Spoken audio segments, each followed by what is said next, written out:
มีคนแนะนำปันในว่าได้ก็คาแนะนำปันแล้วก็มือ2-3 วันที่ผ่านมาได้ก็คามาเอาวันตั้งเนี่ยครับแล้วก็แนะนำคาก็ว่าสภาพรถเกาหลีเจ๊จ้อยก็แถบคลองน้ำนะว่าแล้วก็เกียกนะเธอเนี่ยก็เอาไอ้กั้นค่ะ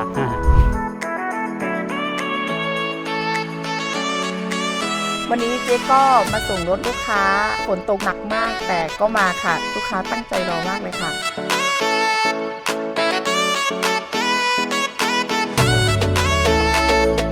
ที่ของซ่านเขาเหตุการณ์ร้านขายกับภาคที่ปทุมเชียงใหม่เขาเหตุการณ์มาถึงราคา10 ปีแล้วค่ะจงซื้อค่ะรถเกาหลีแล้วก็สภาพรถเกาหลีค่ะจงซื้อนะรถนี้นอนรับขาตั้งวัน